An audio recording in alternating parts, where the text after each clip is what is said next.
네, 오늘 6월 22일 화요일 새벽 예배 나오신 우리 성도님들을 환영합니다. 또 축복합니다. 우리 말씀 나누기 전에 공동 기도 제목으로 기도하는 시간 갖도록 하겠습니다. 기도하시겠습니다. 홍석과 집사의 암을 치료해 주십시오. 배옥준 집사의 뇌졸중을 치료해 주십시오. 언어가 회복되고 오른쪽 팔다리에 힘이 생겨나도록 해 주십시오.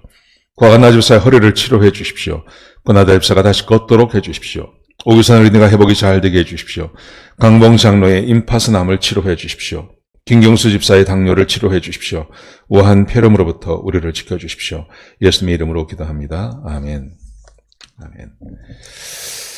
오늘 본문의 말씀은 어제 말씀에 이어서 출애굽기 29장 10절에서 37절까지 말씀입니다. 위임식, 제사장의 위임식을 어떻게 진행해 나갈지에 대해서 말씀하십니다. 어제는 이제 옷에 대해서 말씀하셨는데요. 오늘은 속죄제, 번제, 그리고 제사장의 옷을 거룩하게 하는 것, 아주 자세하게 한 단계 한 단계를 말씀하십니다. 꽤 긴 장인데요. 이것을 제가 다 설명드릴 필요는 없다고 생각합니다. 왜냐하면 어제 말씀드린 것처럼 제사장의 위임식의 목적은 거룩함에 있습니다. 자, 이제 몇 가지만 말씀 좀 드리죠. 속죄제를 드리는데 어제 말씀에서 그 제물이 있었습니다. 그 제물이 숫송아지 1마리, 그 다음에 순양 2마리, 그리고 무교병, 무교전병, 또 무교빵, 이런 것이었습니다. 근데 이것이 이제 쓰여지는 그 제사를 하나님께서 설명하시는 것입니다. 속죄제에서 숫송아지를 사용합니다. 숫송아지를 사용해서 그 피를 잡아서 회막문 앞에서 잡고 그 피를 손가락으로 제단에 성막 앞에 제단이 있지 않습니까? 그 제단에서 이제 하나님께 제사를 드리는데 그 제단을 거룩하게 하는 피를 바르고 이런 역할을 합니다. 그 다음에 번제를 드립니다. 번제를 드릴 때 순양 1마리를 드립니다. 순양 1마리를 들어서 그것을 잡습니다.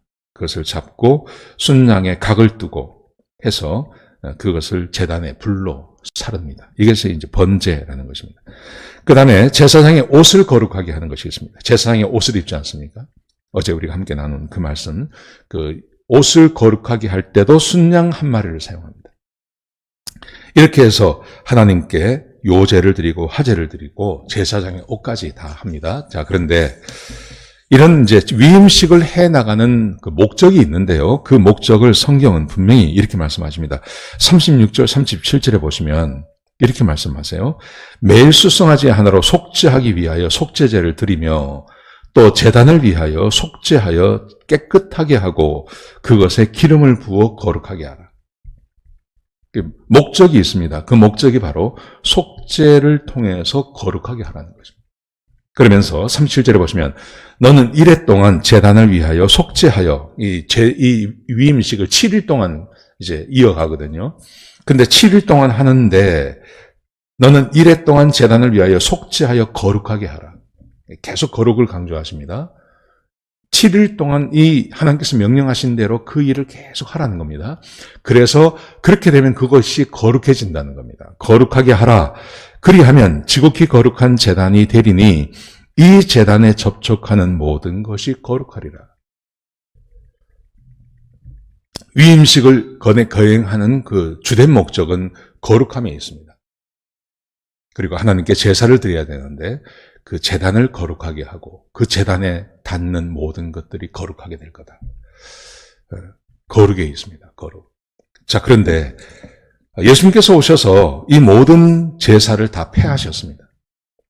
다 폐하셨는데 왜 폐하는가? 몇 가지 이유가 있습니다. 2가지 이유가 있습니다. 첫 번째는 예수님께서 우리를 거룩하게 하셨습니다. 예수님이 우리를 거룩하게 하셨습니다. 고린도전서 1장 2절에 보시면 고린도인은 하나님의 교회 곧 그리스도 예수 안에서 거룩하여지고 성도라 부르심을 받은 자들과 하나님의 교회 성도를 말하죠. 근데 그 성도들은 어떻게 거룩해지냐 하면 그리스도 예수 안에서 거룩해지는 겁니다.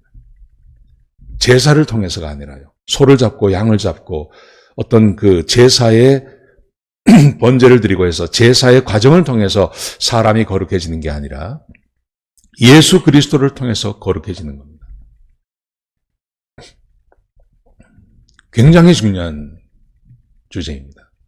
사람이 거룩해지는 것은 제사를 통해서도 거룩해집니다. 근데 우리는 제사가 아니라 예수 그리스도를 통해서 거룩하게 되었습니다. 근데 왜 예수님을 통해서 거룩하게 하실까요? 그 이유가 뭘까요? 그 이유는요, 이겁니다. 제사를 통해서는 사람이 완전히 거룩해지지 않기 때문에 그렇습니다. 이 말을 꼭 기억하셔야 됩니다. 왜 예수님께서 오셔서 예수님께서 제물이 되셔서 십자가에 돌아가시고 부활하시고 그를 믿는 자를 거룩하게 하시는가? 왜 그렇게 하시냐 하면 제사 제도를 통해서는 사람을 완전히 거룩하게 하지 못하기 때문에. 율법을 믿음으로, 율법을 행함으로 거룩하게 될 사람도 없습니다.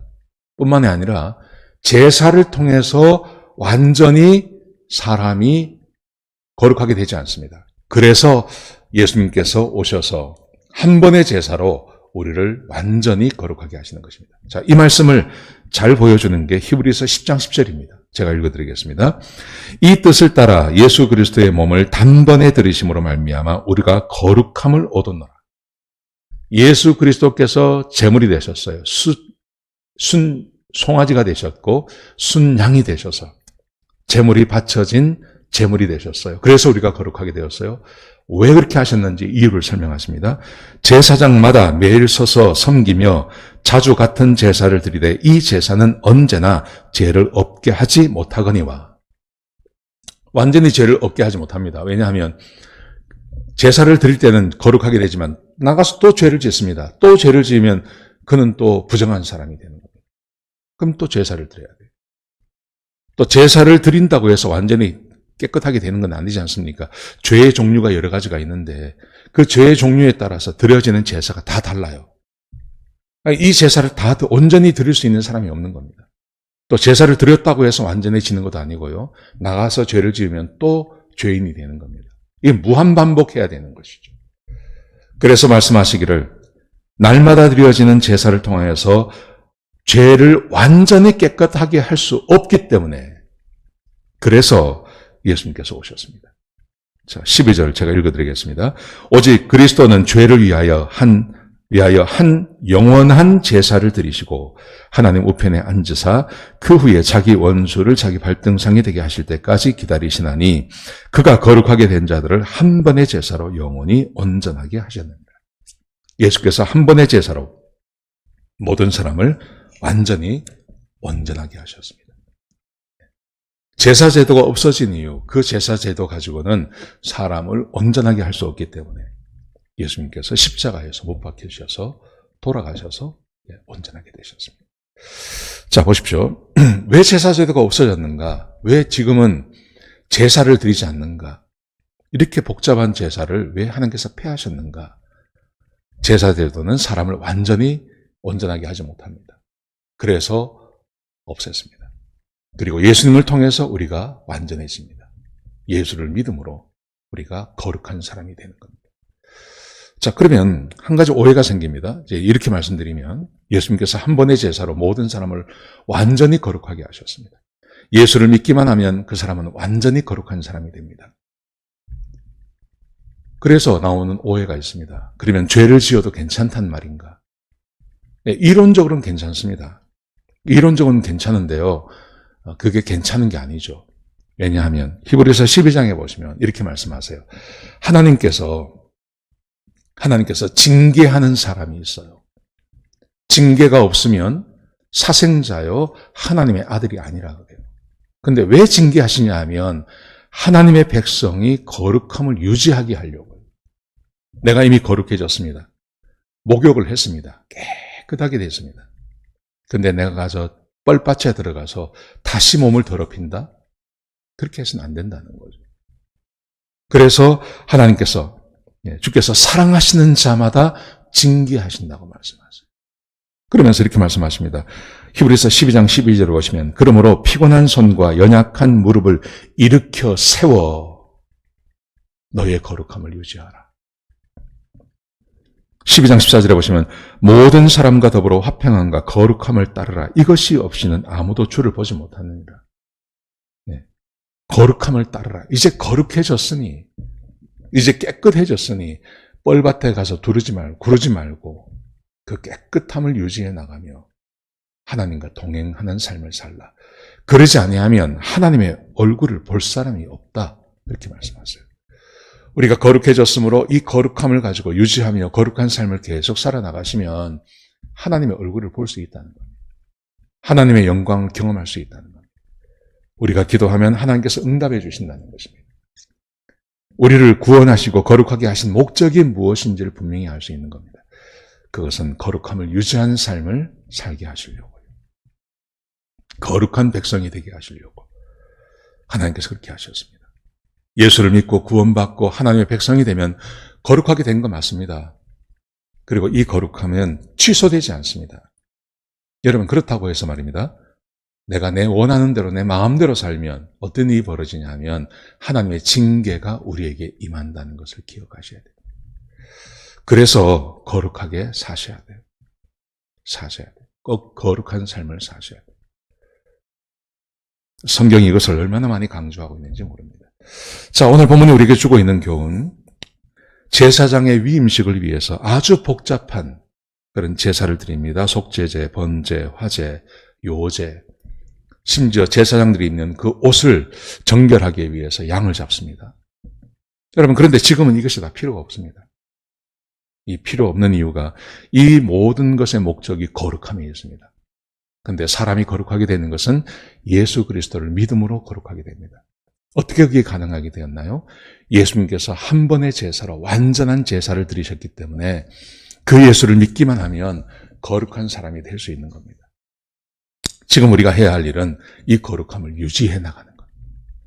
내가 거룩한 삶을 살고 거룩한 삶을 살면서 하나님과 동행하는 삶을 사는 것. 이게 지금 저와 여러분들이 해야 할 일이라는 것 기억하시기 바랍니다. 오늘 하루 거룩함을 유지하시며 복된 삶을 사시는 저와 여러분 되시기를 주의 이름으로 축복합니다. 기도하시겠습니다.